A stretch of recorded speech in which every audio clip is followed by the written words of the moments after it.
30 Days Shaolin, Day 28.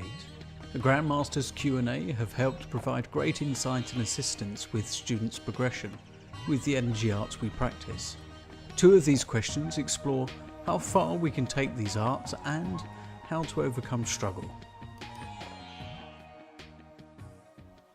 So what is the potential for each Shaolin 1am student to attain to? Is every student in principle able to attain the same potential depth and development of the core skills, or are some individuals more gifted than others? How much of it is down to our correct and perseverant training versus just our pre-existing potential or good karma? So Sifu's answer to this question was that the potential can be classified in two categories, namely the potential of the art and the potential of the practitioner. In both the potential of the art and the potential of the practitioner, there is no limit.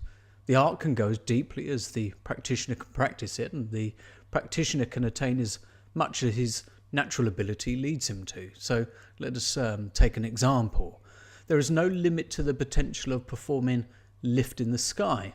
The improvement of the practitioner performing lift in the sky, as well as the art of lift in the sky, can go on forever. Jean of Toronto gave a telling example. She told Sifu that after some time she thought she had reached her potential, or the potential of the art.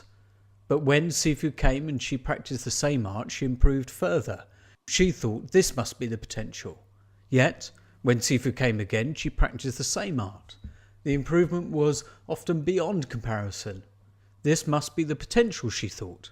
But again, she was proven wrong. There is also no minimum attainment. The minimum attainment for any Qigong or Kung Fu exercise for one school is different from that of another school. The minimum attainment of one student of one particular school is also different from that of another student of the same school or another school. The attainment of different students in the core skills are different. The same student also have different attainment in different core skills. Some individuals are more gifted than others. In a class, for example, although we might teach the same exercise, different beginners will have different attainments due to their different innate abilities. The correct training provided by the teacher is of course important, but irrespective of whether or not the training is right or wrong, perseverant or otherwise, different teachers teach it and different students learning it will have different attainment. On the other hand, the same teacher teaching the different techniques at the same time, or the same techniques at different times, may produce different attainments. Hence our pre-existing potential or good karma is important. Better pre-existing potential or karma will produce better results. Poorer pre-existing potential or karma will produce poorer effects. We know from our experience that our training benefits greatly if we enter into a Qigong state of mind first. Smile from the heart, then do a Qigong pattern to generate an energy flow. Enjoy that energy flow, then come to flowing stillness or stillness. But what happens if you find it difficult to smile from the heart? This was one of the questions that were put forward in the Grandmaster's Q&A. So the question was, life is not always easy, especially when starting out our lives on better paths. Struggle and temptations might wear our spirits in such a manner that smiling from the heart might not be easy nor comfortable, or feel anything but just the right thing to do. How to manifest happiness when our spirits are abnormally sunken and tired? So the answer that Sifu gave was, the point for consideration is not whether something is easy or hard to do, but whether it is beneficial or harmful. Smiling from the heart is beneficial. Indifference from the heart is neutral. And moaning from the heart is harmful. The choice is yours. Initially, smiling from the heart may not be easy. But if you put in some effort, gradually you will find it is actually easier to smile from the heart than to be indifferent or to moan. In our school, our students find it easier to perform things that others find it hard or impossible to do. For example, most people find it hard or impossible to generate an energy flow when practicing Qigong, but our students find it easy.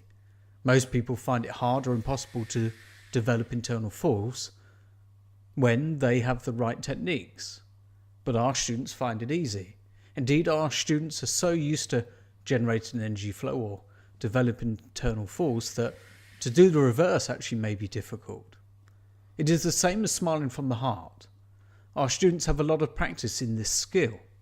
Every time they practice our arts, they start with smiling from the heart. To say that smiling from the heart is difficult is an academic issue. For those trained in our schools, smiling from the heart is easy. It is more difficult to be indifferent from the heart or to moan from the heart. When life has been difficult, especially when starting out your life on better paths, you should smile from the heart. All of a sudden, what is difficult becomes easier, and even easy.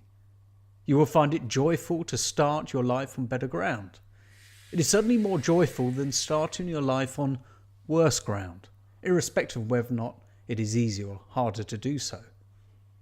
When temptation occurs, for most people, they may spontaneously smile from their heart.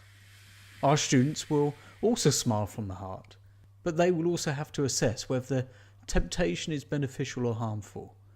If their temptation is beneficial, like being tempted to attend the UK summer camp, grasp the temptation with a smiling heart. If their temptation is harmful, like stealing someone's girlfriend, reject the temptation also with a smiling heart. If events wear out your spirit, you should smile from your heart. The smiling from your heart can nourish your spirit, thus offsetting the wear and out effect of the unfavourable events. It may even give you a bonus that despite the unfavourable events, you end up with higher spirit. Smiling from the heart may not be easy initially, but it is comfortable. It is more comfortable to smile from your heart than to be indifferent or to moan. Smiling from the heart is the right thing to do. To be indifferent or to moan from the heart is not. Why is it the right thing to do? It is because when you smile from your heart, you create the ideal condition for all your organs, all your system, and everything that constitutes you to perform at their best. You increase your energy flow and raise your spirit. Being indifferent does not have these wonderful benefits. Moaning from your heart has the reverse effects. So if you ever feel that smiling from your heart is not the right thing to do, your feeling is perverted, and you have to change it. If you smile from your heart, you will not let your spirit be abnormally sunken and tired. But what you should do if your spirit is already abnormally sunken and tired to start with? The answer is straightforward. Smile from your heart. When you smile from your heart, you will raise your spirit. If you smile just a little, you will raise your spirit just a little. But your spirit will be higher than before you smiled from your heart. If you smile a lot, you will raise your spirit a lot. After smiling, your spirit may even be higher than ordinary people whose spirit may be abnormally sunken and tired. As you know traditional Chinese medicine well, you will know that the prevention is better than the cure. Hence, smiling from your heart so that your spirit has no chance to be abnormally sunken and tired is better than to let your spirit be abnormally sunken and tired. Then, smile from your heart to rectify it. So, smile from your heart.